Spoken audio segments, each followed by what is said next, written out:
Good morning, everyone, and welcome to this Supply Chain Sustainability School Lunch and Learn on modern slavery, although it's a bit early for lunch. So we've got you for the next hour, and it's very much that introductory session to modern slavery. So if you're already an expert, you're probably in the wrong place, or you can come and join me and present. Yes, so I'm EJ Allen. I'm what they call sector manager for the construction and homes market. So I work with our partners who are active in those areas. I'm also a consultant for Action Sustainability. So a little bit of housekeeping. So we've muted all your microphones and turned off your cameras, I'm afraid. So if you're struggling to speak, that's why we've taken control, simply because of the numbers today. So if you do have any questions, though, please put those into the Q&A box. If you should see just go to the bottom on Zoom, and you should see there's a function to do Q&A. And I'll be having a look at those. We'll have some time at the end to do some Q&A. Please do join in with the interactive voting polls. We'll be using a platform called Menti. Those of you who come to school workshops and events a lot will be familiar with that. So please do join in. And we're going to be recording this session, and the slides will be circulated afterwards. Now, I'm just noticing my internet connection today isn't the best. So I think I'm going to stop my video because I keep seeing things going slowly. So I think it's better to stop my video, and then you get the slides and you don't get any, hopefully, strange noises being made when I'm trying to speak. So apologies for that, but I'll turn it back on when we do the Q&A when I'm not having to share slides. Okay, so the first thing I'd like you to do is it's quiz time. It's nearly Christmas, isn't it? So a little, although it's not very Christmassy quiz. If you could go to, use your phone or go to a browser and just type in menti.com. You don't need any apps or anything like that, so don't worry. It's just menti, menti.com. And then put in the code 41397053. Okay, don't worry if you hadn't written down that code. You should see the screens change now, and you've got the code there and the website at the top. So if you still haven't put in the code, you can see it in front of you.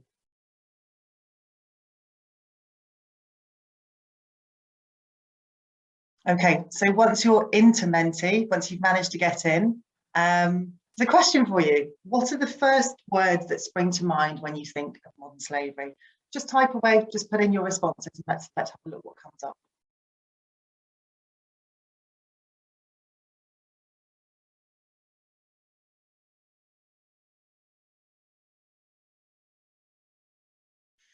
Okay, brilliant. You're managing to get in. That's great. If anyone's struggling with Menti, just put a note in the comments, and Rosie should be able to help you.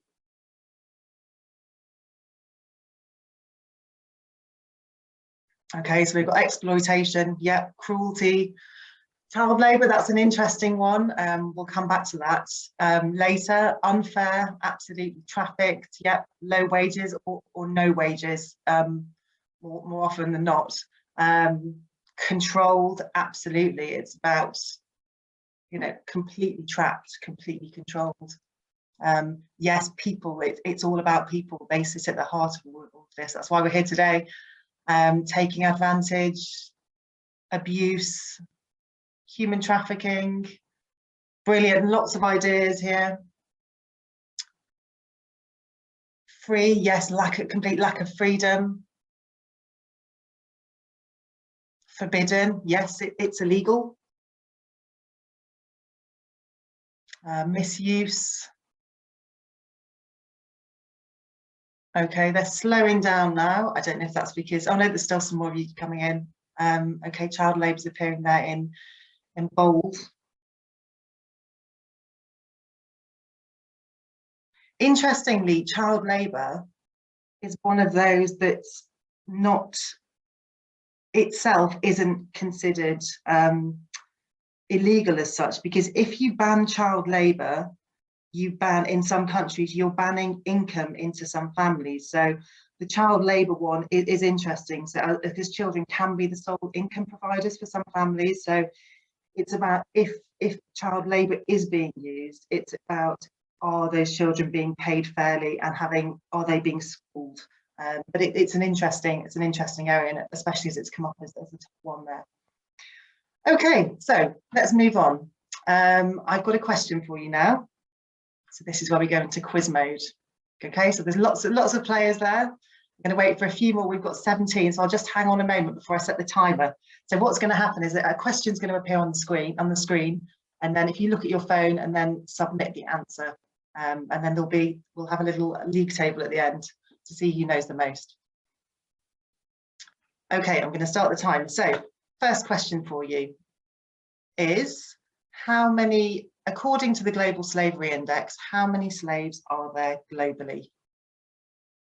40 million, 21 million, 5 million, 63 million.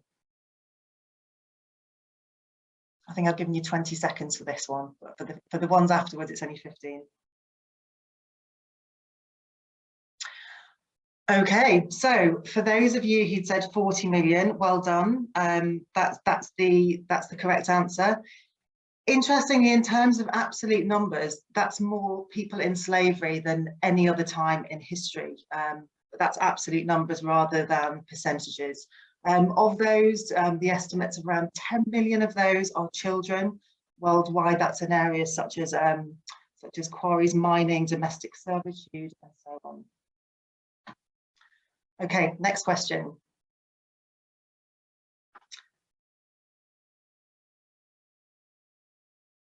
Okay, how many slaves did the Global Slavery Index estimate were in the UK in 2018? So you've got 13,000, 15,000, 136,000 or 250,000. Few seconds left. Okay, time's up. So those of you who said 136,000, well done, that's correct. So that's the estimates by the Global Slavery Index. However, the Centre for Social Justice in the UK have estimated that to be around about 100,000. But whether it's 100,000 or 136,000, you know, it's terrible, isn't it? It's a lot of people, it's thousands of people. And I think in 2019, over 10,500 potential victims of modern slavery were going through what they call the national referral system. So that's where people have been identified, recognised, and are being helped. But clearly, that's just the tip of the iceberg. In the UK, county lines and drug running pumps up those numbers quite a lot, especially with young people who are, you know, completely controlled by the exploiters. Interestingly as well, many of those victims are British nationals. I think sometimes when I talk to people about modern slavery, they immediately assume it's always people from overseas. But in 2018, I think a quarter of the victims were British nationals. Okay, next question. So the Modern Slavery Act only applies to businesses with a turnover of 36 million or above. So is that true or is that false?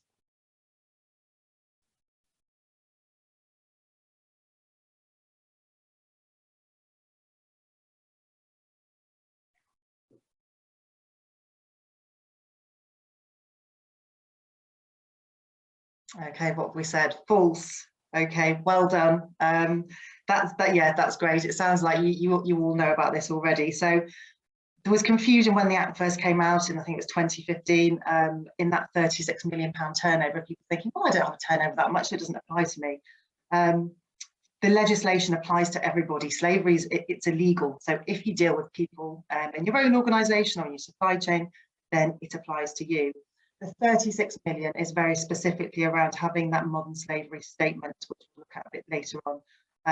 Although saying that, there are some organisations who have a statement if they have less than £36 million turnover. And we are starting to see clients asking businesses, asking organisations in their supply chain for their statements, even if they're not, they don't have that turnover of 36 million. Okay, next one. I wonder how you're all doing. Okay, question 4. Which of these is not considered modern slavery?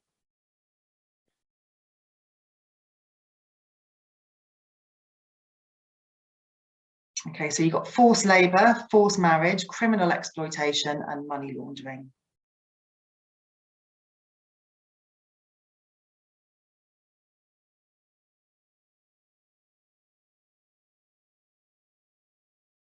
Okay, well done. Money laundering is the correct answer there. So yes, forced marriage, it's where there's no right to refuse that marriage. Other things include things like organ harvesting, lots of hidden crimes, and then you've got criminal exploitation. That's about where people are forced to beg, forced to shoplift or pickpocket, growing cannabis or forced to steal drugs. It's where there's no opportunity to stop doing that, no escape. Okay, let's move on.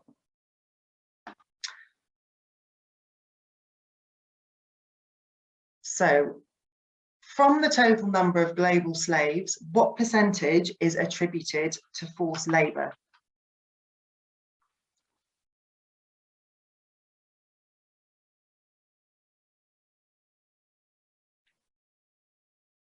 Let's see how we do on this one. Okay, time's up. So for those of you who said 68%, well done. That's the latest kind of estimates there. So forced labour is where people are coerced to work under some kind of threat or some kind of punishment or penalty. So exploiters can use all different types of ways to control them. They can threaten their families, they can take away their passports, they can impersonate people with authority. So very often victims of modern slavery think that if the police ever do get involved, they're just going to be thrown in prison because that's what the exploiters have said to them. They're humiliated, they have their bank cards withheld, completely isolated. So when we're talking about forced labour, that those are all the things we need to bear in mind. Okay, next question.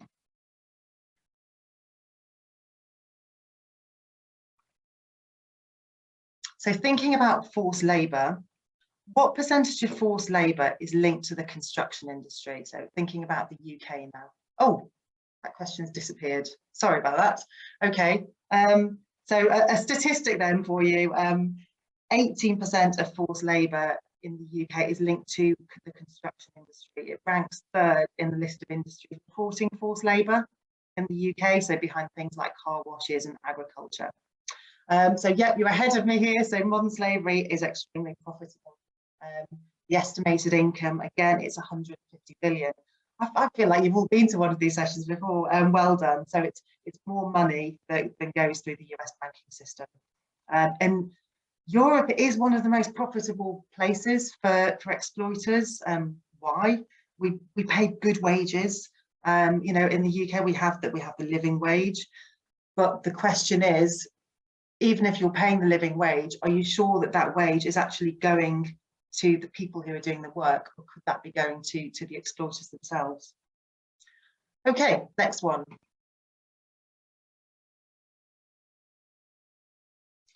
So we've got the leaderboard here. So we have Puffy, who is at the top of the leaderboard. So well done, Puffy, followed by Karina, Michael, and Lolo in fourth place. So well done, everyone. Okay, so what we're going to do now, bear with me. I'm going to introduce you to a gentleman called Edward.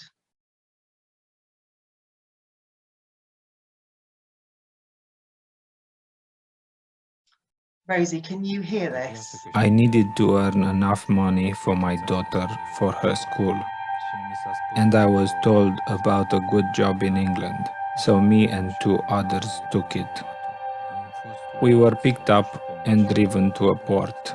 We went on a ferry to England. When we arrived, they said we were going to work for good money, so we worked very hard for long hours to finish the job well. But when we finished, we never got paid. Instead, we were locked up. They forced us to do more work. They would beat us and threaten us if we didn't finish the work. We couldn't go anywhere because they took our passports, ID, and money. We were stuck.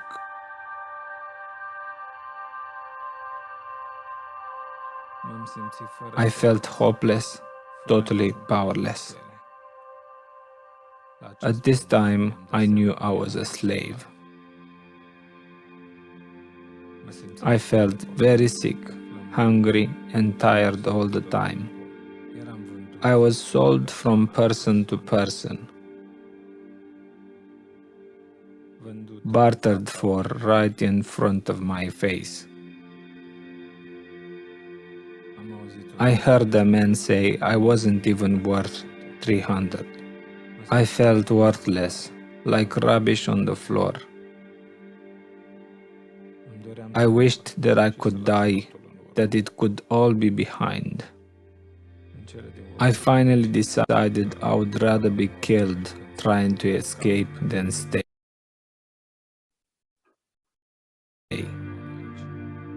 I knew one man who lived a long way away.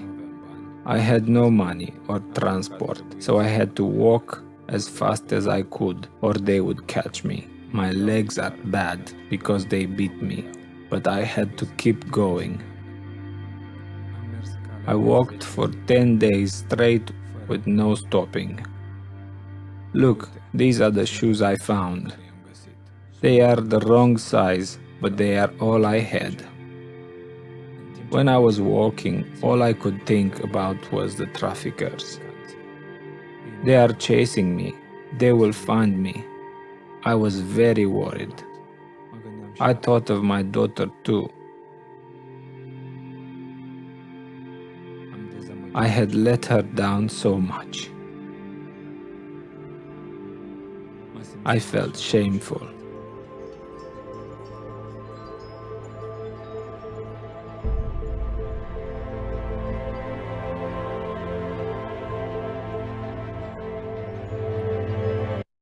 Okay, so there's a few more minutes in that, but I'm just going to end it there. So it's that's a really sobering, hard-hitting video, and I think what it does is it reminds us all that at the heart of all of this is it's about the victims, it's about the real people, and that's why we're here today. That's why the legislation is in place. So it's not about ticking a box and just having the right policy.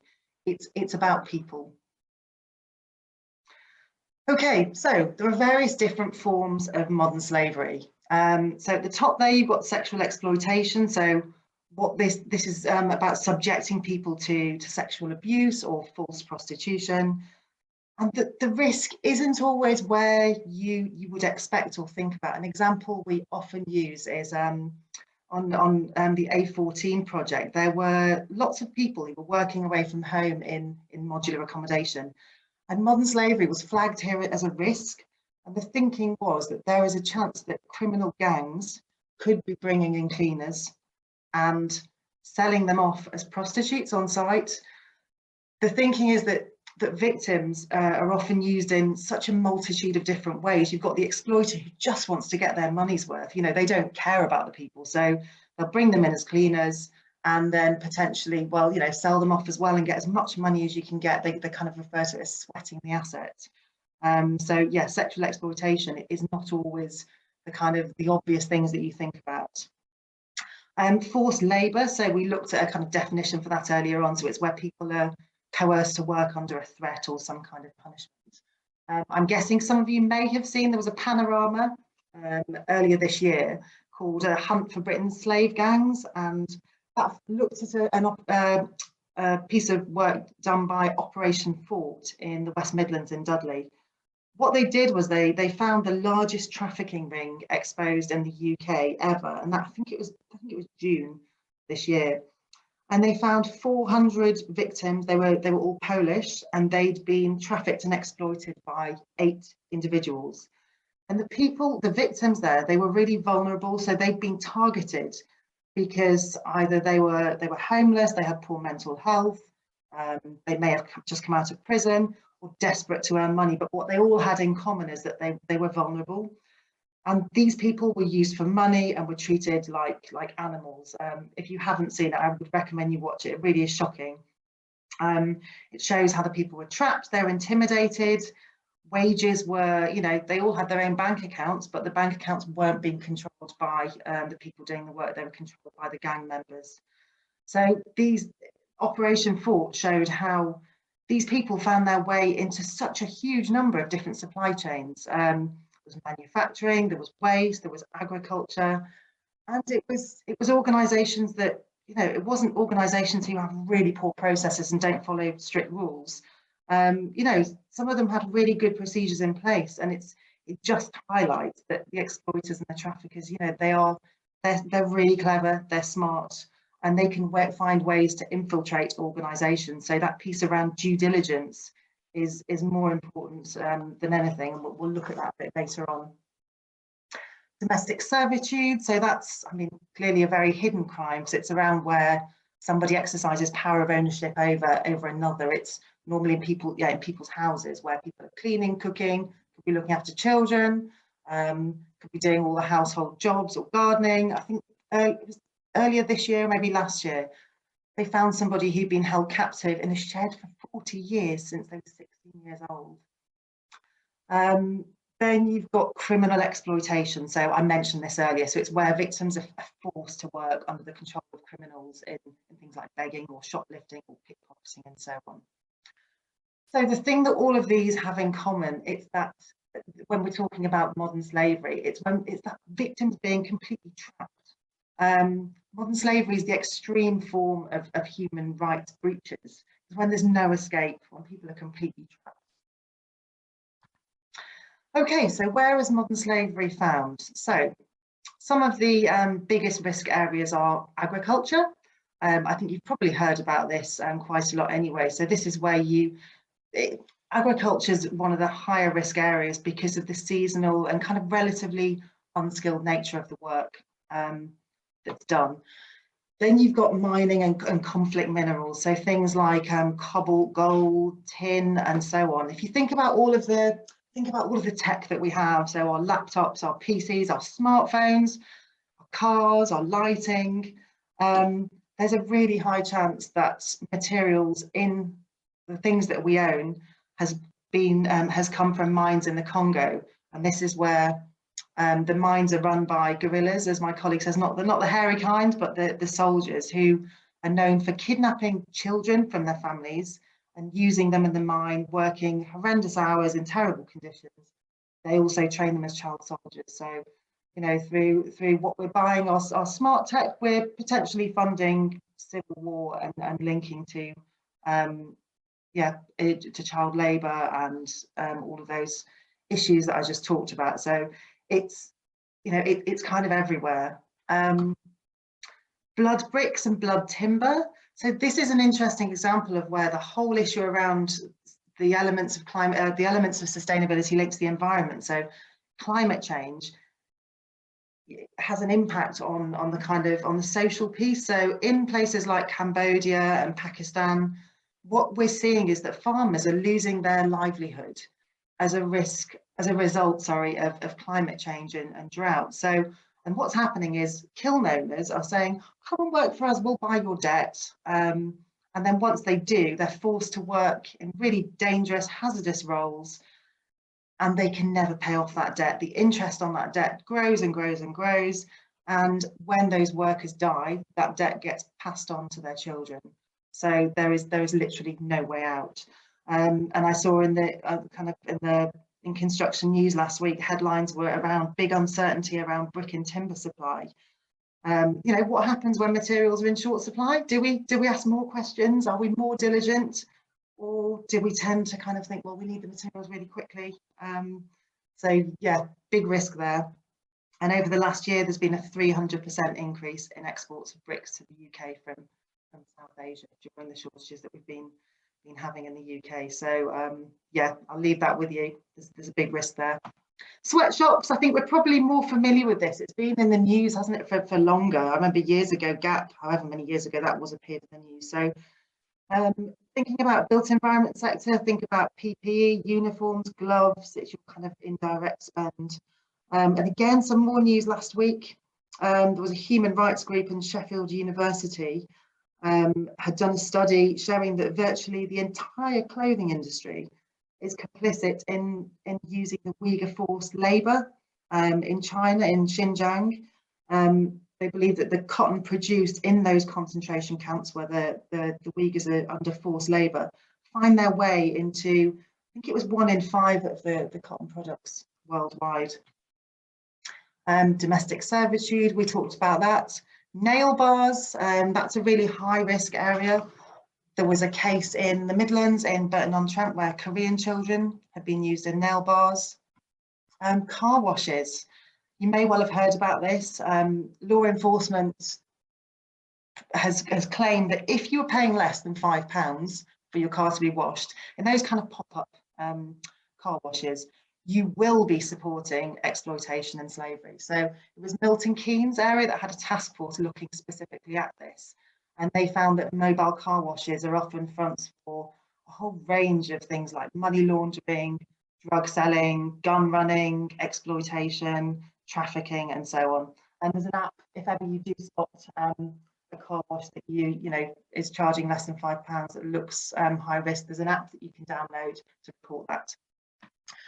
Okay, so looking more at construction side of things. So when modern slavery first started to be talked about more a few years ago in the UK, I think people tended to think of it as an issue abroad, thinking about child labour and so on, or they might have thought about, I don't know, some dodgy paving job just down the road from where they live. But there's a growing bank of evidence that the issue is much bigger than anyone thought. So we've got Operation Fort that I just talked about, with all the Polish victims, they estimated that to have made about £2 million worth of revenue. In fact, again, construction news this morning, I saw that last week 5 people were convicted of human trafficking offences. For luring victims to the UK, they were promised, oh, you'll have a good job in construction and you'll get paid £50 a day and free food. And then, of course, when they got here, their passports and ID were seized. 26 people living in a single terraced house. They were presented with all sorts of false debts and provided with completely spurious reasons for why their wages were being withheld. Okay, reputation risk.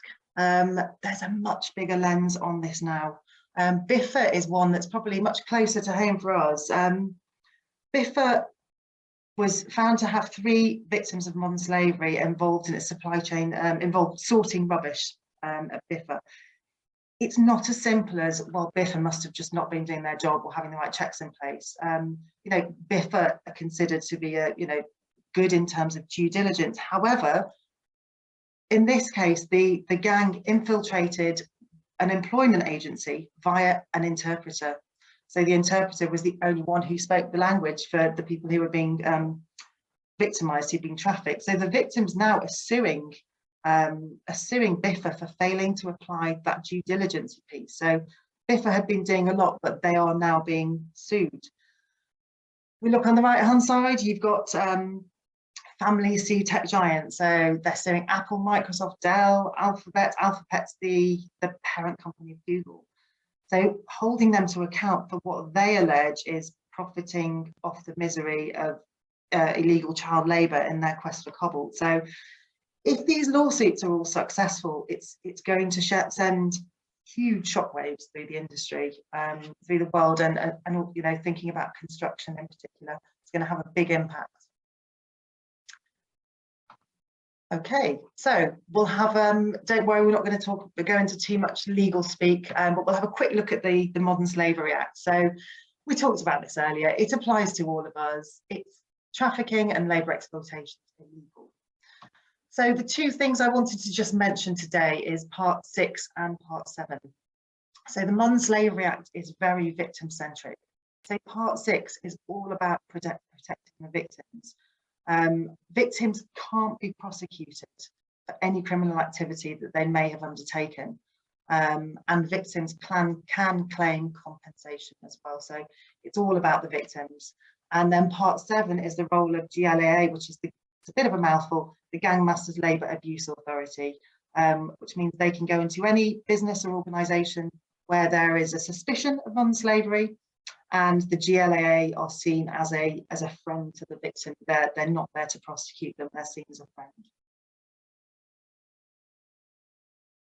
Okay, transparency in supply chain guidelines. So if you have the turnover over 36 million, you're required to have the modern slavery statement that talks about what you've done what you've got in place to tackle modern slavery. So the legal requirements on the left-hand side there, it needs to be signed by directors, approved by the board, needs to be visible on your website, needs to be completed 6 months after the accounts have been published, and it should outline the actions you've taken to combat modern slavery. However, really bizarrely at the moment, if you had a modern slavery statement saying, we've taken no actions to combat modern slavery, then that statement would be legally compliant at the moment. However, things will be changing. The guidelines there on the right-hand side, those are what they recommend you include, but at the moment, they aren't mandatory. However, there are amendments that are going through Parliament now, which will make these guidelines here mandatory, which mirrors the approach of what's happening in Australia. So you might not be, if you have a modern slavery statement and you haven't thought about these guidelines here, you need to start thinking about them because it's coming. You want to be ahead of the game. So it's about the structure and size of your organisation, which kind of sectors you operate in, where the risks are within your supply chain, what kind of policies you've got in place that link to modern slavery. How are you measuring this, reporting? What kind of KPIs do you have in place? Grievances and remediation, that's about, well, if you do find modern slavery or suspect it, what happens? And then what happens to the victims? What's in place there for them? And training, so important, the piece around training. It's like, what have you done to upskill and raise awareness across all the people within your business who need to be aware of this, which is pretty much everyone. Okay, so I just talked about, so these are the amendments that are going through Parliament. They are imminent. We don't know when they're going to be finally agreed, but it will be, it will happen. So we talked about that first bullet there about mandating the content of the statement. Then there will be this uniform reporting period. So the reporting period is going to be the 1st of April to the 31st of March. And there'll be that single reporting deadline of the 30th of September. Publishing statements. So again, if you have a statement, you're over £36 million turnover, you're required to publish that on the Modern Slavery Statement Registry. So on the right-hand side there, you can see its reference. So we'll include a link to that in the follow-up from today. I'd recommend you have a look on there. There's all sorts of different statements. Have a look at the statements of some of your clients or peers maybe, and feel free to, you can add your own statements onto there. Board approval, so now the changes that, when these changes come into play, the date of the board level approval will need to be specified. Public bodies, the reporting requirement has been extended to public bodies with a budget of £36 million, so they'll be required to have the statement as well. And the penalties for non-compliance, so the single enforcement body will be coming into play that will bring together the GLAA, looking at labour standards as well as modern slavery, and starting to think about what penalties they may want to put in place. Okay, before I go on to the video, Rosie, can you just let me know if the sound was on? I can't remember pressing the right button. I don't want to play the next video if the sound's not on. I'll just share again.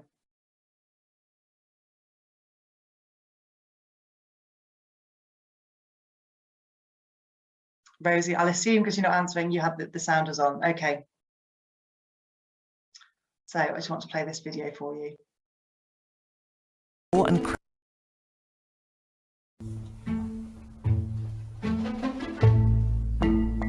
At first glance, forced labourers may look like any other worker. It's only when you look closer that you'll see the signs of modern slavery.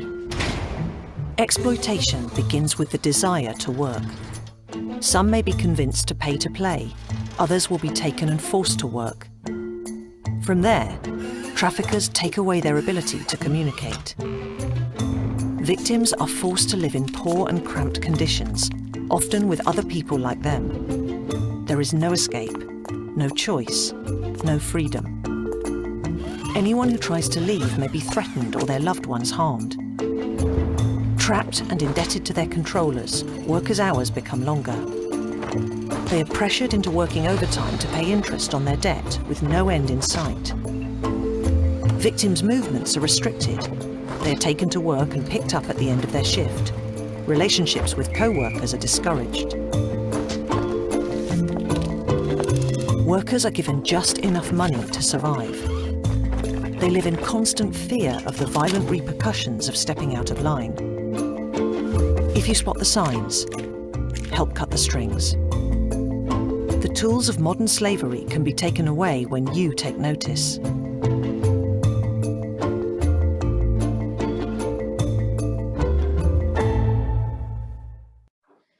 Okay, so that's a video that's available through the school platform. And cramp.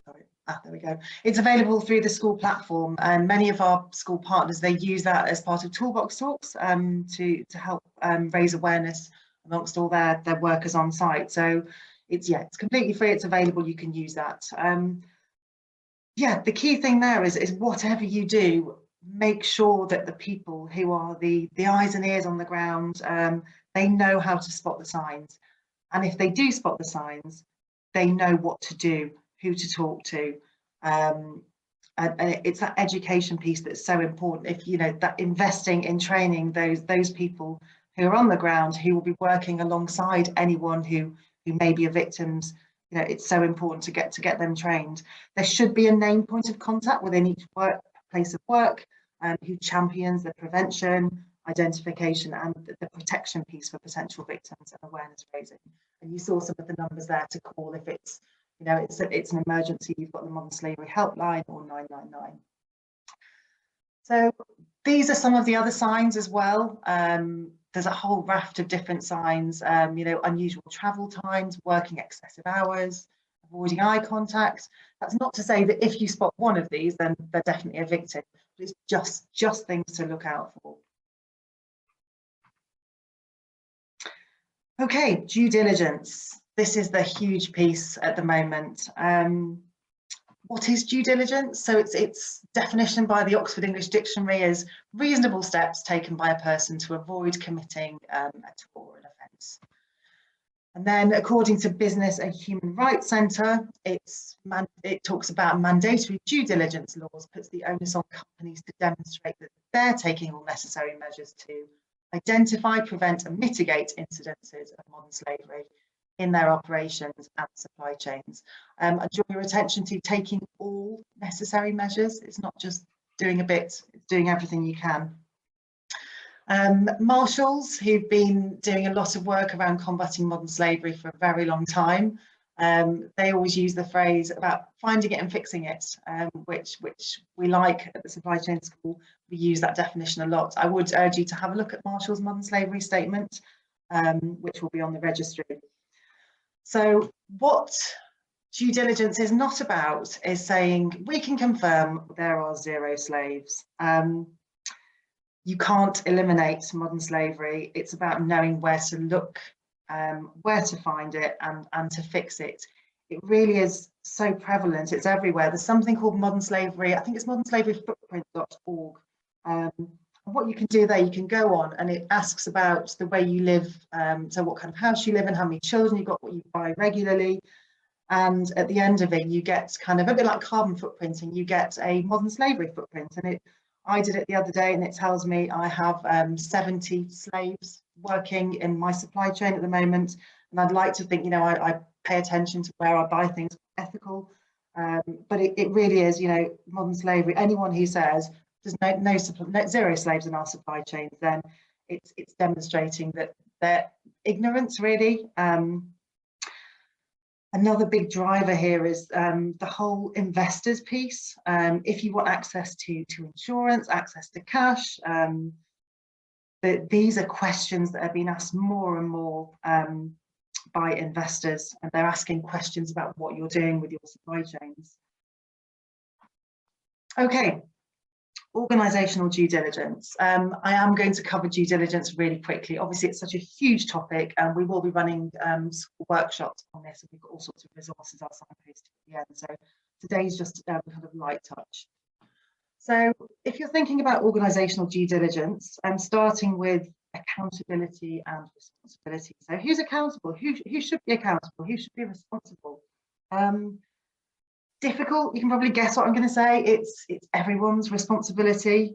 You should have that named designated board member who's personally there to kind of champion prevention, identification and protection for victims, and champion awareness raising and so on. But it's everybody within the business. The training piece, again, if everyone's responsible, then yeah, you've guessed it, training is for everyone. So examples of things like including it in inductions. If you think about people within the business, who are the people who really need to have a good understanding? It's your site managers, your procurement teams thinking about what they understand about this and responsible sourcing. It's your HR teams and recruitment, operations, compliance, bid teams, commercial. I did say everyone. But the site teams, you know, again, I can't emphasize this enough. Invest in training for them. They really are your eyes and ears. Going back to the example of Operation Fort, it was the workers who noticed that the victims weren't very clean, wearing the same clothes, and that there were signs of things of just not being quite right. Other things to think about are workers understanding what their rights are around things like sick pay and holiday pay, because you've got that exploitation spectrum with, you know, excessive working hours and payment below minimum wages at one end, but all of these things are poor working practices, and they're all kind of linked on the exploitation spectrum. Measurement and reporting. It's about having measures in place that support a culture that doesn't accept this and will address the risk of modern slavery. So things, examples, I know some people struggle with, well, what kind of measures or indicators can we have? So to name a few, things like, you know, how much of your supply chain have got grievance mechanisms in place? What percentage of your supply chain are attending awareness events or training? What percentage of your own teams? How many whistleblowing instances have there been? How many cases? So just to give you some examples. You may want to refer to the school's People Matter Charter and whether any of your supply chain are signatories to that, which is a workforce strategy that brings together all of those people-related issues, of which, you know, modern slavery, human rights is just one. Risk assessment and due diligence. This is about accepting that you can't suddenly start looking at every single category of spend within your business to put a plan in place around what you're going to do around modern slavery. It's about taking that prioritized approach, look at your key areas of spend and where are those big kind of modern slavery risks. So thinking about where there are, you know, where transient labour is required or where skills, it's really low skilled. Look at the countries that have high risk of modern slavery. There's the Global Slavery Index has a map that can help with that. It's not simple, you know, there's a lot of work here, but this is just some tips here. It's about thinking of what are you already doing and what could you do more of, and how could you apply any due diligence processes to that. To make matters even more difficult, things are changing all the time. I think we've seen that over the last 2 years. You know, 1 minute you're getting everything from one supplier, and the next minute suddenly that's not possible and you're having to go elsewhere. But you still need to have that due diligence in place. So it's not a case of having it all set up once at the beginning of the year and not revisiting it. It's ongoing process. The school did a piece of work a few years ago of supply chain mapping some products, including high-vis vests and steel rebar, to look at where those goods and services were coming from and then what the potential risks were. So I can share that with you after today as well. It's an interesting one to look at. Stakeholder engagement. Sorry, I'm aware there's a lot to take in here. This is around, you know, getting all the people in the business involved, talking internally amongst different departments, and then think about your peer organisation. This isn't an area where you'll be competing with your peers. It's where you need to be working together to think about collaborative approaches. Think about organisations that can help you, like organisations like, also, again, I'll send a list, like Hope for Justice, Unseen, the Supply Chain Sustainability School, Salvation Army, Stop the Traffic. They all have lots of help and support available to tackle different elements of this. And then you've got things like Brighter Futures programme, which has paid work placements and looks at providing a job for victims of modern slavery. Supply chain and procurement, again, we've touched on this. The key thing to say here, I think, is it's not just about the terms and conditions and what's in your PQQ. It's that ongoing piece around contract management and that collaborative working with the supply chain, as you would do anyway in just good procurement. It's about how you can work with your supply chain, how you can help them to improve and deliver those supply chain requirements. Grievance and remediation. So this is one of the weaker areas at the moment anyway. So it's, well, what happens if I find it? Then what do I do? You know, do you have something in place? Do you know what to do? It's really important to get help for the victims quickly. Victims are often really terrified and vulnerable and are likely to disappear out of fear. You know, if they saw any sign of police, they'd probably think that they're just going to be thrown into prison because that's what the exploiters will have threatened them with. So you have to be quick. Victims very often just move elsewhere. Okay, that solves the problem in one place, but then they'll go and fall into the same cycle elsewhere. So be aware of that. Think about what you have in place around grievance remediation. What support is there for the victims if they're discovered? How are they compensated? Do you have any organisations you could work with to help introduce them into the workplace? Things like City Hearts and Brighter Futures are ones to have a look at. And then the other thing is, if there are examples of modern slavery that come about, that you find them within your supply chain, the advice really is, don't just suddenly cut off all ties and boycott. It's about engage with the supply chain and try to understand, well, why did it happen, and what can be done, what can we do to prevent it, and try and take responsibility rather than just cutting ties. It's about, again, it's good collaborative procurement. Okay, that's rather a lot to go through. I'll just do a little bit of signposting to resources that we have through the school, and then we'll do some Q&A. So we've got some learning pathways in the school. What they are is, each of these, we've got 3 here, each of them are they contain a curriculum of resources. So for example, the introductory one for modern slavery, it includes those resources there on the right hand side. So you've got a couple of videos highlighting what the problem is. You've got the Spot the Signs sustainability short that we looked at earlier. And then there's a guidance document that we've created, a checklist around setting up your sites to combat modern slavery. Really practical advice there. So you can use these, you can encourage your supply chain. Once you've completed them, you get a badge you can share with customers. We've got one on due diligence and one all around setting up a site to combat modern slavery. So they're all free. Yeah, all sorts of different guidance documents. This one here is, if there's any procurement people out there today, we wrote this a few years ago, but it's still very relevant, about how to embed best practice in your procurement when combating modern slavery. It includes example PQQ questions, suggested KPIs, how you build this into the contract management piece, so really practical info. You've got the video we saw earlier, and the modern slavery due diligence prevention checklist. Again, really practical, simple, easy to access resources, and it signposts again to other organisations that can help. So really useful one. We have the school's People Matter Charter, which has, I think it's about 140 signatories to date. That's all about, if we treat people well, it's about thinking about, yeah, workforce strategy for those in the built environment, all around treating people well. And it's a good way of starting to think about how we can combat these issues within our own organisation, the supply chain. It's that holistic approach. So it links in, there's got modern slavery, you've got wages, well-being, employment, all of these issues we've talked about today. I think that brings us to the end. So I'm going to stop sharing my screen, and I'm going to have a look at some of the Q&A that have come in.